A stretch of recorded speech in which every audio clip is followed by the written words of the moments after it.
Yeah, met her in some of these communities. I'm not really sure when we connected. I know it's been a couple of years minimum. Okay, here we go. Pamela says we have ships up there. All right. Thank you. Oh my God, I feel like my skin's crawling out in a good way. All right, Wow.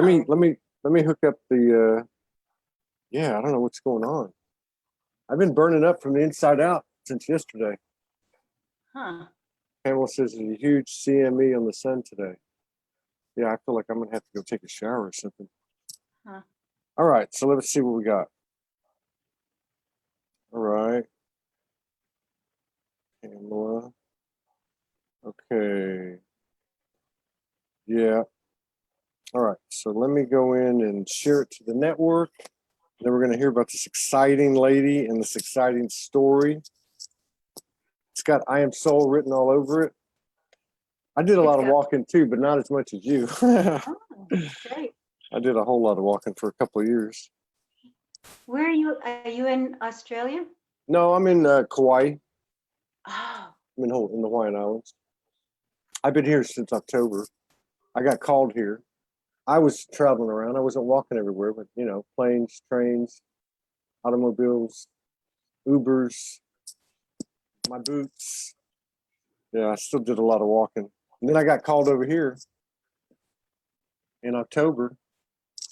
And I thought, well, I don't have any money to go. And then something said, check your phone. I checked my phone, and $383 ticket from JFK out of New York, and I was here.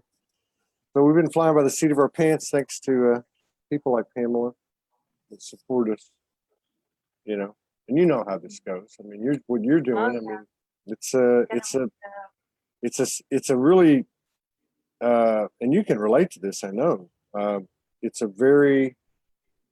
I used to say all the time.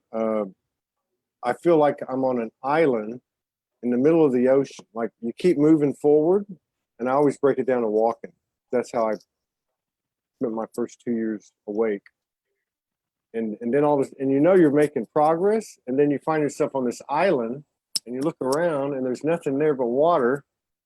And I tell the universe, what the hell am I supposed to do now? They say, just keep going. I'm like, there's nowhere to go. Just keep going. Going around. You don't really get like a, you don't get like a guarantee, but it's a present moment kind of thing where it's way beyond a guarantee. I don't know how to explain it. For myself, I can see it, but I can't really, verbalize it, even though I'm a talker. Well, someday we won't have to use words, and I'm really looking forward to that. I believe that we're already in that, in that reality. I really do. We were in a business meeting the other day, and I told everybody, the more we talk, the more we F it up. And they're like, what? We got to talk. I said, no, seriously, we can just actually pick up everything that we need to pick up. And I know we're in the middle of all that. It's not like it's all clear cut right now. So let's formally roll the show out. Okay. I should have done my hair or something. Anyway, so let me say a few quick hellos to Eva Marino, Delia Flores, Ann Scodwin's back, Mira Ginsburg, Nora, my friend Nora Bouvier from upstate New York, Kelly Bird, Colette Ferrigno, Alice Fly, Marie Iverson, Wendy Hall Umstead, Jenny Williams, Rachel Rich from Australia, Lee Stromitz, Anna C. Winkler-Reuter, Doreen Kinney. Thank you, Doreen, for your constant contributions. I really want to say thank you to everybody. Nicole McAdoo, Linda Winger, and Killick, Sandy Eliadis, and Amanda Lowe's, and Martina Cruden. There's some new names here, so they must be friends of yours. Oh, I don't recognize them, but who knows? Well, it doesn't matter. We're all friends, right? But for those of you who are new, my name's Todd Medina. This is Soul Speaks 5D, where we have conscious conversations. We don't do an interview. We have a conversation, and we have the the belief system, or we've seen the reality of our highest activations, downloads, and transmissions come from each other, where two people just sit, two or more, sit and talk about their experiences, and we activate each other basically. So let me give you a little backdrop on our guests, and I'll also add that this beautiful lady is sister to Pamela Johnson, who's really one of the pillars of the community, you know, really in my opinion, of the world. So, you know how they say the apple doesn't fall far from the tree, right? They both came off the same tree. So this is Paula Francis. She's a co-founder and president of Gross National Happiness USA and Chief Happiness Walker. She has been enamored with the idea of an economy grounded in happiness since first learning about the concept in 2008. Soon after, she became one of the original organizers of GNHUSA, which is Gross National Happiness USA, and traveled to Bhutan to witness gross national happiness in action. In 2014, she committed to the Happiness Walk full time to further the goals of the organization and to ignite a national conversation about what matters most in life. Influenced by the Peace Pilgrim and her unrelenting quest to share goodwill while traversing the country on foot, Paula likewise leans on her strong spiritual foundation to create social change, one person, one step at a time.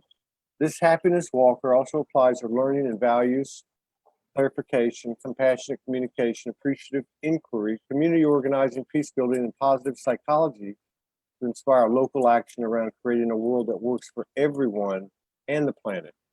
Prior to this, Paula offered organizational services to social profits through her business, Inspired Consultation. As her grown daughters have set out to create their own happy lives, Paula has made the road her new home.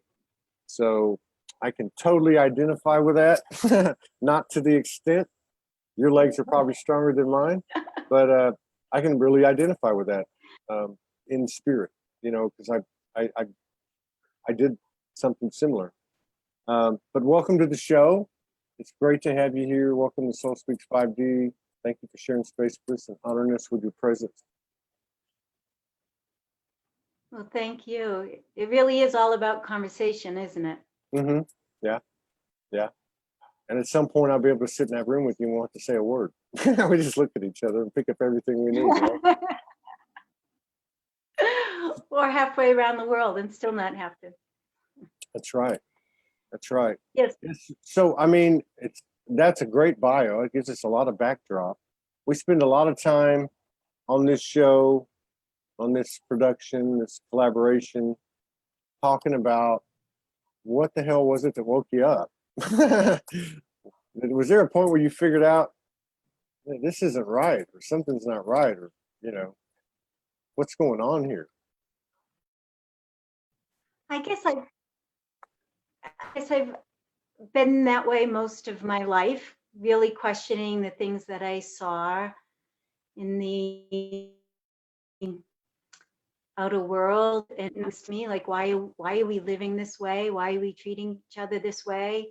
How are we treating the planet in this way? And so I spent a lot of my life trying to figure out the root causes of what creates well-being, you know, and what makes life worth living, and how do we create communities that really support one another and loving kindness, you know. So it's I've always had this belief system that what we're living isn't the best of what we could be. Right on. Yeah. And I felt compelled to do something about it. So my whole work history has been around being engaged in helping people and communities figure this out. Right.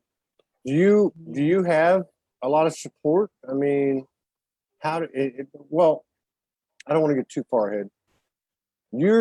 Just so everybody understands, you're walking the entire country. So in order to figure out what really matters in life so that we can measure it, pay attention to it, grow it, nurture it, it made sense to figure out what those conditions of well-being are, the conditions of happiness are, by asking people, and that it made sense to just go on out and carry a recorder and take a little walk and start asking people. I never intended to walk around the country. That You was didn't. You didn't. So no. So the idea I was, was yeah. I, yeah, I was in my 50s. I had I had some stability with a home and a job and family, growing kids, aging You parents, you were all the normal. things that, yeah, very You, normal you life. were normal. Then you So fell off the then I fell off of that. yeah, then you fell off the normal wagon and hit your head like the rest of us. So Yeah. yeah, so So having these conversations were so enriching. I started walking from Vermont down to Washington, D.C., having these conversations with people, and it seemed to add value to their lives. It certainly added value to my life, having these conversations. So eventually, over years, I would connect one step to the next and do a little bit more walking, connecting my steps further on south, until I figured, I just need to give everything up. This is too much of what I am called to do, to ignore it. So I really have very few tethers today, and I've just continued walking around the country. It will be 10,000 miles by the time I'm finished this October. and how long So of a I've gone period down. and how long of a period of time? Well, so I've done it in lengths. Like I said, it wasn't the original plan. So I started in 2012. But if you put all of the walking days together, it's been over 2 years of walking around the country. Wow, this is weird. So yours is like, okay, so like mine was 2 years, 2000. Really? Yeah, mine was 2 years straight. And Ah, other than about what mm, let's say about the last 6 months, I did have a job, but I still walked. I mean, I walked at least 3 or 4 miles every day. But now I just find that like a validation or synchronicity or something, some kind of connection, which doesn't surprise me because of who your sister is and who you are. So now, so basically, you actually do the same thing I do. You just do it walking out mano a mano, one on one, outside of the camera, I guess. But now, what do you do with all these conversations, all this audio that you have of these people? You record the conversations? yes, I do. Yes. So the whole intent is to analyze the interviews, the conversations that I have with people, and to see what rises to the top about what we commonly say truly matters in life. So we're working with the University of Vermont to do this analysis. And then that information will inform how we want to bring all of these conditions of well-being into public policy. So the Wow. whole intent is really to shift the way you think about progress and success. And this is not a new conversation. Around the globe. There are a lot of places that are realizing that the gross domestic product is not creating is not supporting necessarily the well-being of all of us. It's not lifting us all up, and it has some very negative consequences just Yeah. by looking at the exchange of money. Yeah. So you take New Zealand, for instance, and they are now building into their policy and creating a budget around well-being and happiness. Yeah. Which And it which makes yeah, which isn't like you said, it's not like it's a new concept. It's actually being actualized, but by people like you. But like even in my old corporate life, with the different big companies I was with, they had and most of them do. They had like a health and wellness package. Like in other words, they promoted well-being, both physical and emotional and mental. And you could even get like kind of like what am I trying to say? Rebates on your medical plan, that type of thing. You know, so you're taking it. I mean, but that's just like auspicious. I mean, you're actually taking this information from the people on the streets, putting it into a hopper, and that's all going to be looked at, and then drilled down to some basics, I guess, right? Basic decision-making processes, so that we're considering all the conditions that support our well-being, not just our monetary or material well-being.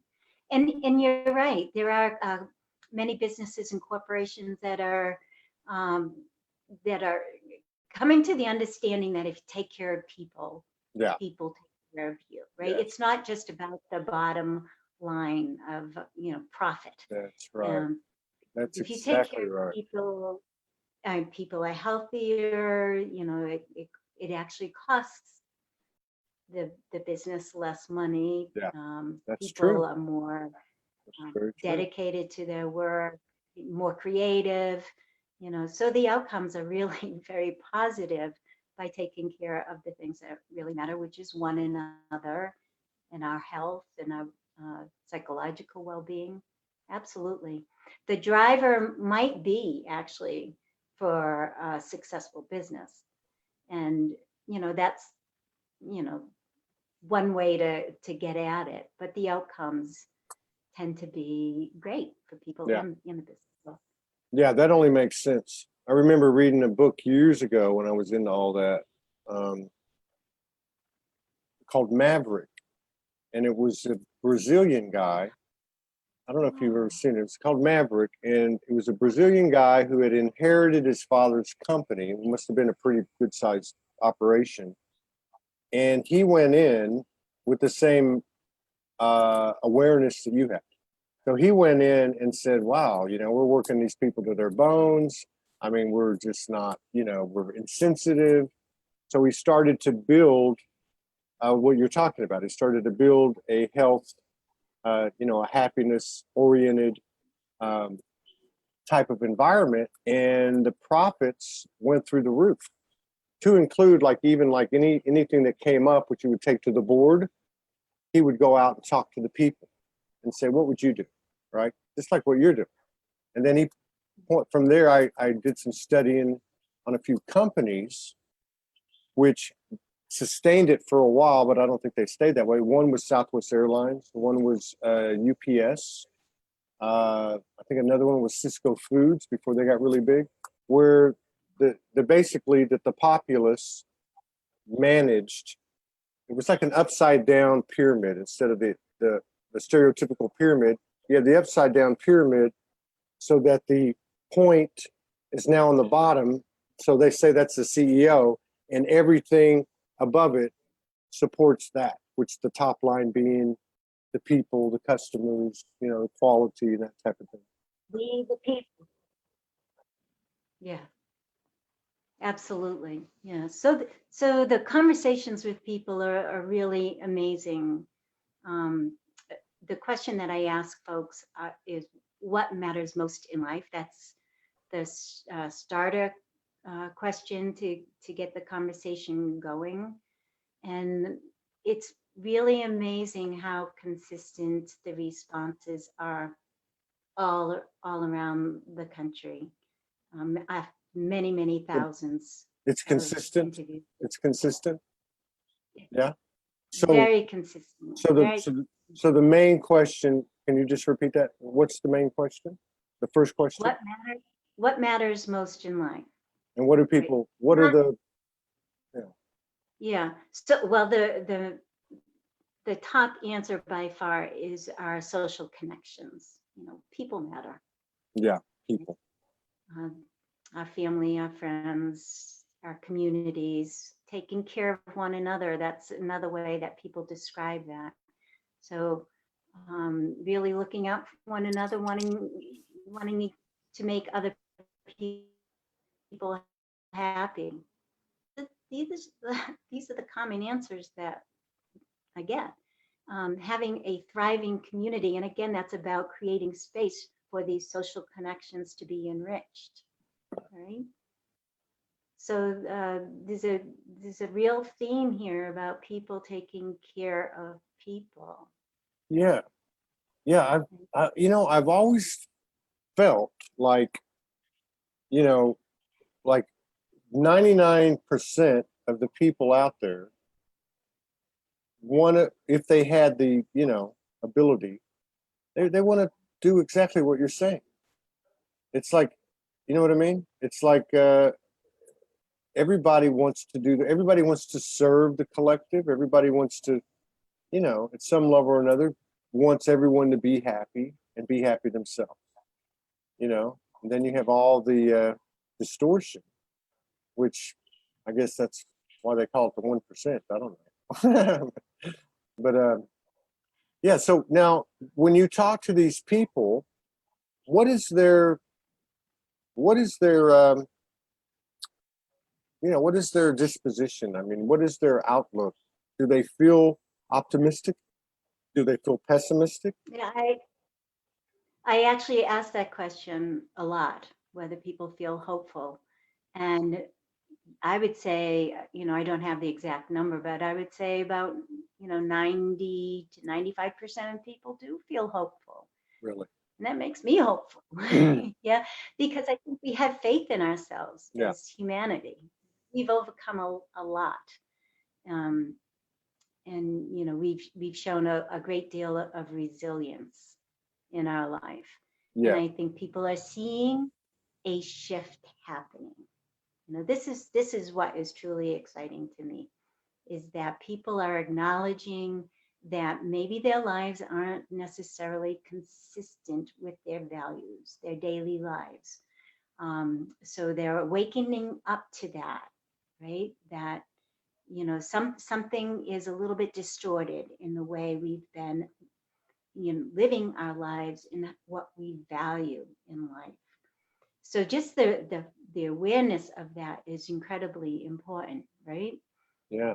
Because then you can start looking at things and saying, why is that needs to be adjusted? Where am I putting my time and my energy? And what am I creating? And we just tend to spend a lot of time looking at the problem and trying to fight and keep at bay the negativity. But the conversations that I have with people is, how do we grow and nurture the things that really are right, that do work? Yeah. And that's a good question. So, and I think I would be asking the same ones you do. Like, I'm going to ask a question, you're already in. But so, and okay, on that question, how many do you think, or what would you guess the percentage roughly is of people that then say or take the responsibility on themselves? In other words, self-reliance, or you know, value the impact they can have on the overall change by changing what's going on. Because you said they realize that their values and their lifestyle don't line up. Do they then start to say, I've got to make a change? Or do they say the government's got to make a change? You know what I mean? Very few people say the government has to make the change, because very few people have hope that the change will come from the government. A lot of people are not feeling that, not just our current government, but government in general is reflecting our values, reflecting their voice even. So I think it really has to start within. Sure. It has to start on personal. Absolutely. And I would say, I'd say most everybody recognizes that. Oh, they Let do. me tell you the fourth common response that I get, which was very exciting for me to hear, and I hope the people listening too, is that our divinity matters. They say it in very different ways, right? But the fact that people are voicing this and having these conversations, talking to a total stranger about how important it is that we touch and express that part of who we are, is very exciting to me. And I think that's part of the awakening, I call it, the awakening that I see around at least the United States, because that's where I'm at. And people Which are is, talking more openly. they are. Yeah. Now, how do you select these people? You're just literally walking down the street and you just walk up to them with your microphone and say, "Hey, can I talk to you for a second?" Yeah. Well, yeah, sometimes. Well, you know, spontaneous is good. Yeah. It happens in all different kinds of ways. You know, sometimes I pick the people and the people pick me. I'm carrying a backpack and I'm wearing fluorescent colors, and you know, I look like a curiosity walking down the street. So a lot of people approach me and want to know what I'm doing, and that's where the conversations start. Well, people stop on the streets and So and you're the honey of humanity, and yeah, they're the bees. Yeah, so you don't even have to. I like that, Todd. Thank you. Yeah, and then I'm making some very intentional um, in some very intentional ways. I'm talking to people who might not otherwise be engaged in this conversation. For instance, I would walk into a homeless camp and have conversations with people that might not be in a place to come and, you know, engage others in conversation. So I think it's very important to have these conversations with everyone. Yeah, that's that. And see, those 2 years, 2011 and 12, 2000, summer of 2011 and summer of 2013, actually, I was homeless. And I met those people, especially the first year and a half. I met those people. I met the crazies and the addicts and the hookers and the pimps and, you know, and the street people. And that was the first 2 years of my awakening. And that I saw more light in those streets and those people. And I'd been in the boardrooms, you know, six figures and national director and all this kinds of stuff, you know, that didn't fit our values, right? And I learned so much from those people, so much, just listening to them. Yeah. Well, we have a lot to learn from one another in general, and I think we don't spend enough time listening. You've probably had this happen to you too. I've had people just thank me for seeing them. How sad is that? You know, for a person to feel that invisible, that somebody recognized their humanity is unique in their life. Yeah. You know, we should not be living that way. No. And everybody's reality deserves respect, you know. I remember I ended up checking myself into a rehab to see if I was crazy. But it was in the area where it was in an area I'd spent quite a bit of time, kind of a older urban area. And I remember this kid walking up to me. He was probably about 25. Most of the people in there were in trouble, had been in trouble by the eyes of the law. Anyway, he walked up to me and he said, "You know I'm a prince." And I said, "Yeah, I do." And he said, "Really?" And I said, "Yeah." And he said, "You know I can see angels and demons." And I said, "Yeah, I do." And he was just like what you said. He said, "Oh my God, I can't believe you actually see me. I can't believe you're talking to me." I think that's what he said. But there was a lot of them like that. You cannot underestimate those people. they are human angels, many of them. And there are a lot of people wandering this place, not feeling like they fit in anywhere. Yeah. Right. And if our social connections are that important to our well-being, we're talking about whole populations of people that are disconnected from others. And Yeah.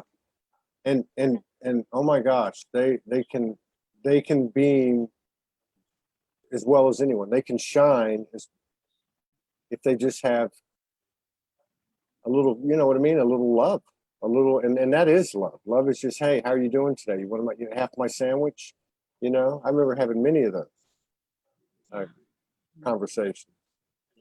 so, Todd, if I were to take all of the conversations, and I don't know this for a fact, but from my view of the many conversations that I've had with people, I'd say that if you can water glean it down to one word, it would be what we really need here is love. Yeah. We need love of self, love for one another, love for this earth, love for the animals. And that's a reflection of what people are saying. So we really need to pay attention to Absolutely. Absolutely. heart. And it's what you do, these heart-to-heart conversations. You're giving people a means for expression and really listening to what they have to say. Yeah. Yeah, no, that's really true. I mean, it's, and you know, I ended up discovering my own prejudices. And I was always very open at you know, ethnicity wise and sexual preference wise, or whatever people want to do, that's whatever they are. That's, I always looked at myself that way. But when I hit the streets and I started walking around, typically I did a lot of walking at night because it was very hot, over 100 degrees during the day in Houston.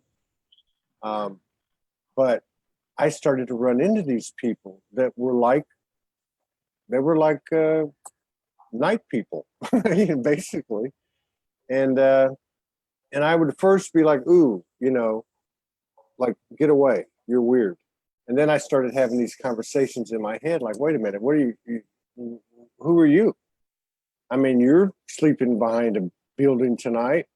You're digging through a trash can, you know, for something to try to eat or whatever. And then I started to sit down with them.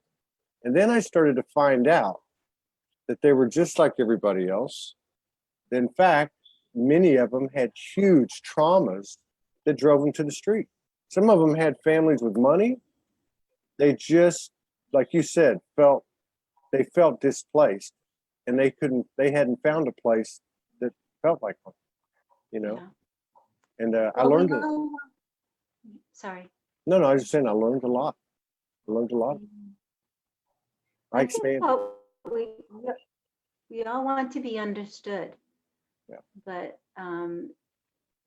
you know, in order for that to happen, I think you need somebody to want to know you. Yeah.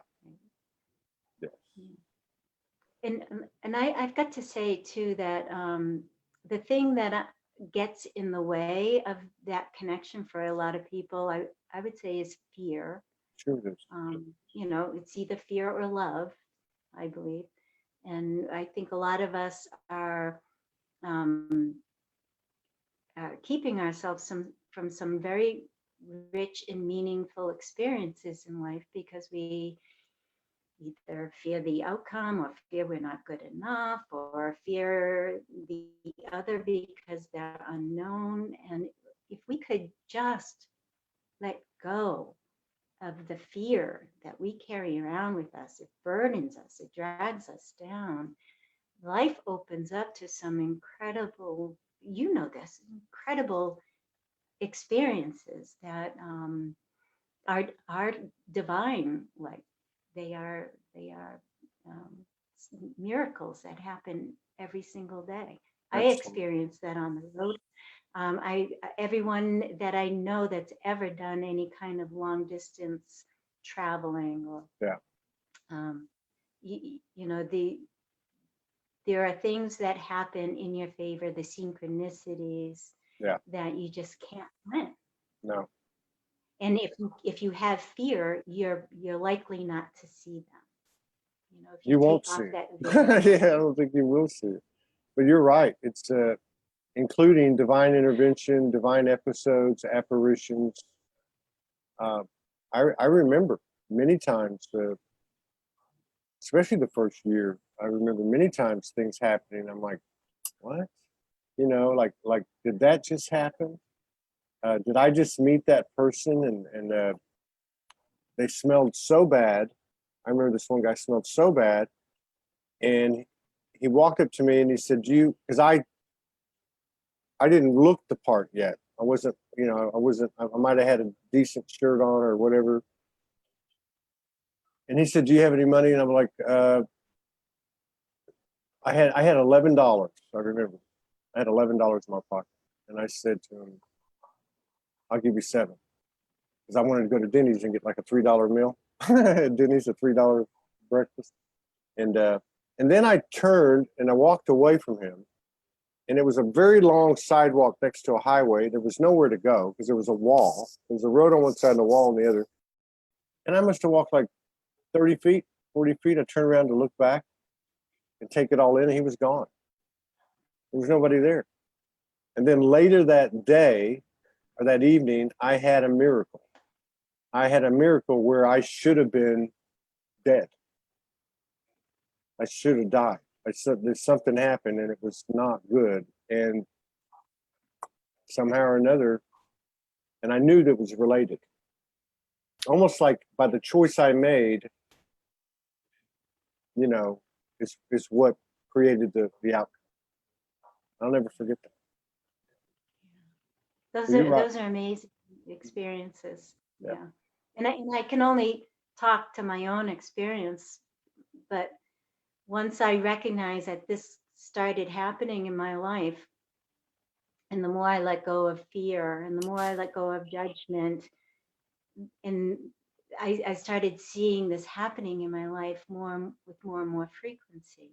Yeah. And then I just come to realize that this is the way of life. This is what life is. Yeah. And we create a construct that keeps that away from us. You know, we put up the walls Yes. so that somehow doesn't enter our lives. But that's a great explanation. And it's centered in our own being. yeah. Like to carry that fearless vibration actually is like a big beacon. You know what I mean? I saw it in myself as I began to heal on the streets, but I also saw it in others, which showed me. You know what I mean? There would be the last person you would think, you know, somebody obscure, and you'd start a conversation with them, and oh my God, you'd walk away like you just talked to Gandhi or something, you know? Yeah. It'd light Because you you have. Yeah, true. Very true. Yeah. Yeah. There's a woman, Sonia Lubinovsky, who does happiness research, and she calls those microbursts of love. I love that. The authentic connections that we have with people as we go along the way. And another thing that has happened to me, I feel as though I'm finding my soul family. You know, Wow. they literally stop me on the street and say, I have to listen to this voice inside of me that says stop and meet this woman. Wow. So yes, that's been, you know, who could ever have crafted that, you know? So do you, I mean, do you literally, have you literally walked from the East Coast to so far to Denver? Yeah, yes. 7,547 miles, but who's counting? Yeah.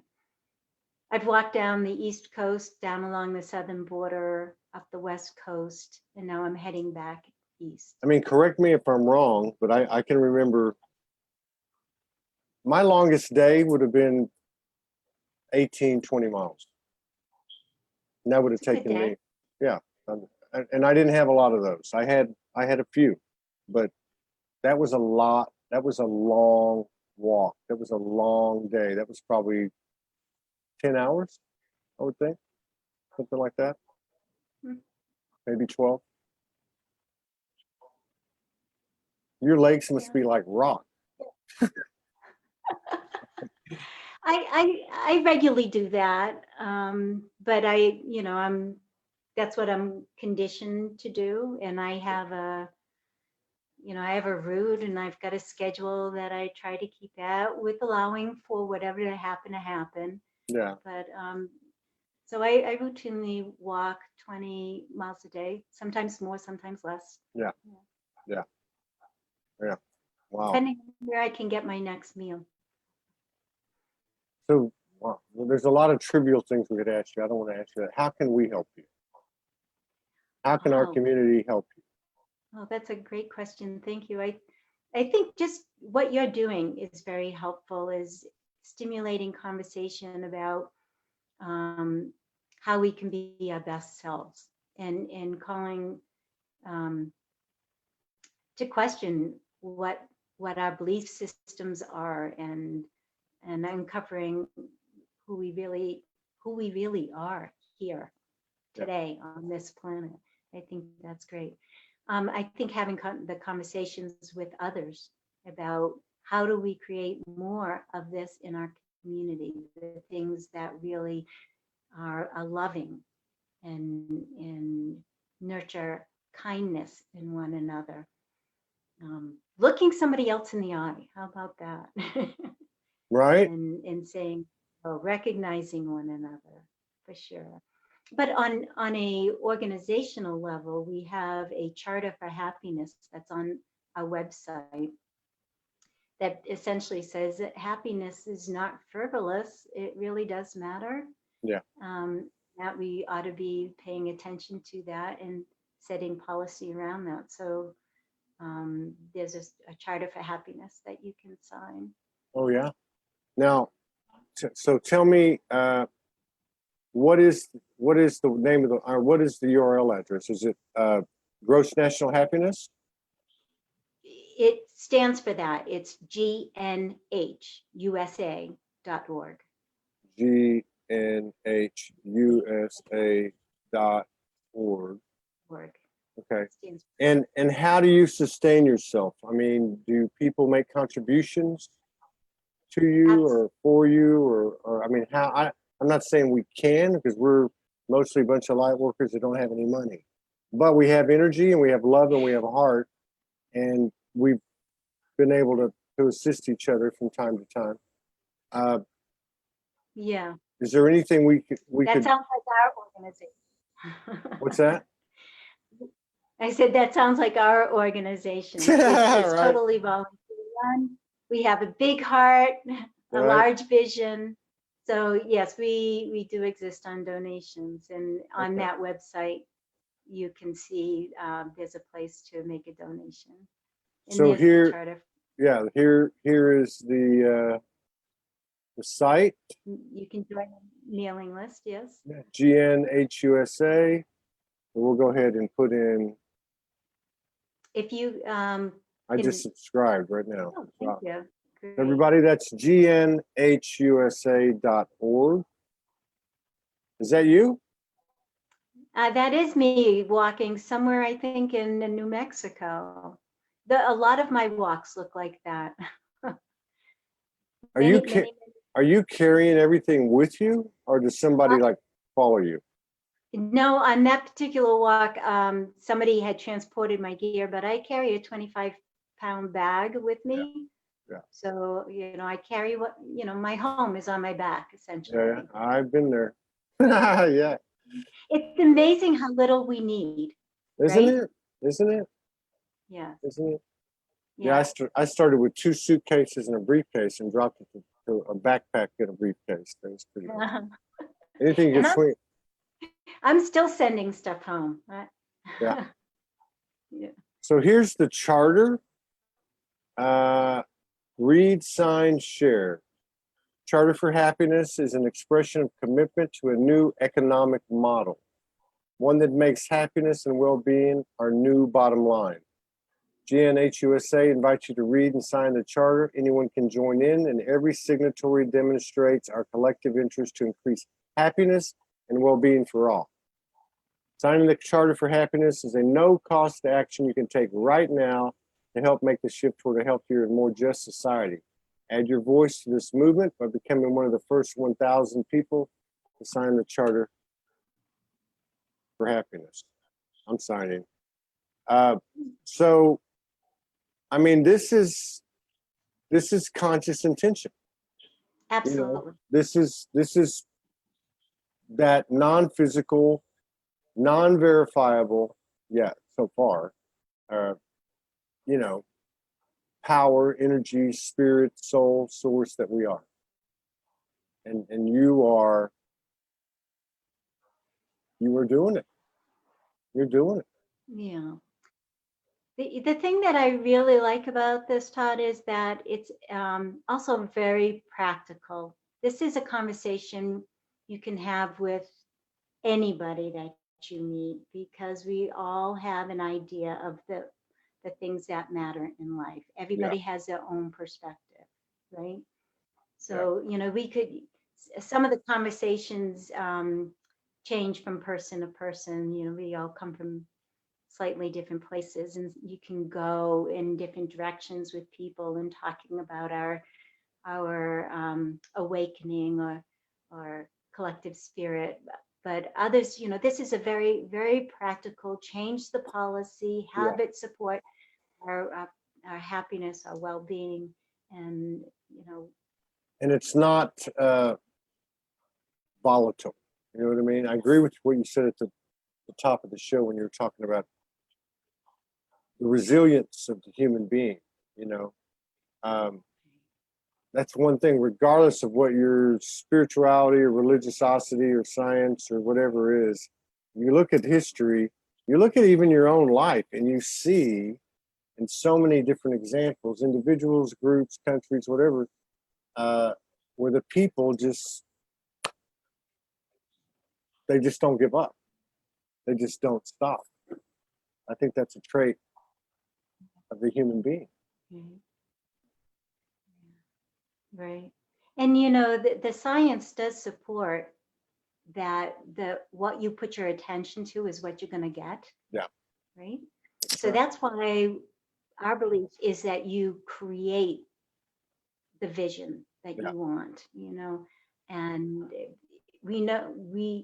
I believe, and I think science has shown that if you don't want war and you're fighting against war, you're giving energy to war, right? Yeah, that's but right. if you want peace, you build peace. So this is like flipping that conversation on its head. It's a much more healthier, much more positive way of viewing life, and it has a positive impact. It's not a revolution; it's a revolution. Relove. Yeah. Revolution. Pamela Johnson put up, I guess it's a link on GNHUSA. Donate, host a bed, have a coffee. Yeah. So there's That's other. always Yeah, right. I love coffee. Right.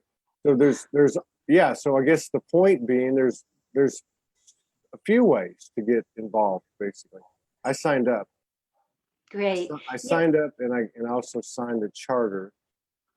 Thank you. Okay, get involved. Support us. Join us. Get involved. Volunteer. Sign the Charter for Happiness. Host a happiness dinner. Share your voice survey. Support our mission. Support the happiness walk. Now that's what you're doing, right? That's right. So I'm basically doing the research aspect of collecting the data. Let's see. You're on TV. You're on TV. You got you got your own press agent now. A volunteer one, yes. Yeah. Oh yeah, I do. I was kidding. But you actually do. You need one. I bet you do get a lot of local attention. You know, occasionally from the radio station, TV station, newspapers, that type of. Well, certainly that's the hope, right? Because I can only talk to so many people and I can only walk one road at a time. So the whole idea is to get people to have this conversation and to be thinking about the mission of shifting to a more positive, happier way of life. So if we can get media to cover that conversation, that would be wonderful. Or friends And to help about, out. yeah, so also on the website, you would see, you can follow the route, you can see the route of the happiness walk, where I'm heading next. I want to see And that. a lot of that, if you go to our work, Right. happiness walk, Oh, I see it. the route. Yeah. And the reason, yeah, go ahead. if you scroll down, you'll see the actual towns that I'll be walking in next. I'm heading east. I'm now in Denver. So if you do know anybody that you would feel might like to have a conversation or could host me, Yes, we do. said, it's all volunteer based. So staying with host families is the best possible way to continue on this journey. Yeah, especially that stretch you're about to make there, because I've been there. Yes, I know. That's I a very. know, but look where I just came from. I just my last mountain. Yeah. Now, I don't know how long you're going to be in Denver, but we have a lot of friends in Denver, and we have 2 or 3 that I can think of in the Boulder area. Mhm. Salt Lake, we have a lot of friends. Yeah, We have- just walked out of Salt Lake Oh, a you're month coming. Oh, you're coming. east. Oh, you're going east. Yes. I'm sorry. Okay, Right. you're going. Okay, so you did just go past the mountain. Okay. Yes, I did. Kansas, So Lincoln. Yeah. I'm going to Nebraska, up to Wisconsin. Yeah. To Michigan. Yes. Yeah, Yeah. So I walk out of Denver tomorrow morning, but You're right. I'm only walking 3 miles an hour. So, I'd be easy to find. Yeah. And people are welcome to actually walk out with me. I'm starting at the state capitol tomorrow at 9:30. And a few people from Denver are coming to join me to walk out of the city. Wow, that's powerful. That's very Yeah. powerful. Yeah, I'd love to. If I'm ever in the area, I'd love to do some walking with you. That'd be fantastic. Oh, that would be great. I did go to Kauai. You I did? went to Hawaii. The intention was to walk around 5 of the islands. I walked around Oahu, but there was a family event I needed to come back for unexpectedly. But I did make it over to Kauai later. Yeah. Well, Fascinating. if you make it back, let me know, and if I get over there, I'll let you know. Because I'd love to do that. I'd love to go. I love to walk. That's my savior, basically. When I get out of whack, Please let me know. Yeah, let me know if you come over to the mainland. yeah. And you're normally, when you're done, you're based out of Vermont. Is that where you're at? Well, actually, I am not based anywhere. Oh, you're any- 100% mobile. I'm kind of untethered at this moment. Of course, I've got family. I don't, I'm not in that position of like a homeless person. No, I that, understand. I understand. Yeah, but but you're still Yeah. out there. I mean, you're not So like I'm somebody. looking at. Yeah. I'm Like- looking at what my next steps are, but I don't, that I'm also leaving open. Yeah. I'm waiting to see what Wow, what that's happens. that's amazing. That's amazing what you're doing. So everybody, this is the year of sovereignty, expansion, co-creation, collaboration. For those of you on the live, please get over to the website. Take a look at it. You can make a contribution, replay folks as well. Please share this out with a little bit of narrative, if you would, to get the word out. And I'm just telling you, Paula, you hit a, you know, whatever comes up, just message me direct and say, hey, I'm walking into Detroit, or, you know, something's up or whatever. If I can help in any way, we'd love to help. And maybe in the future, collaborate even more. Try to gain some awareness for what you're doing and what it represents too. Thank you very much. I really appreciate that. Yeah, and no thank problem. you for doing what you do. You're very welcome. You're very welcome. It's very similar though. I knew you were walking. I didn't know you were talking. But that information's gold. That information's that's like the new good book. All this information you're getting is like a sacred text, basically. A digital sacred text they're going to find in 1,000 years and say, oh, here we go. Here's the recipe for the latest, best civilization. Yeah. That's great. But you know, I'm trying to do less talking and more listening. You know, I think that I'm not the one that has the answers. We all have the answers collectively. I think that's the point here. But you're pulling the information together. You're like you know, well, Johnny Appleseed was to apple trees. You to you know what I'm saying? You're the honey of humanity.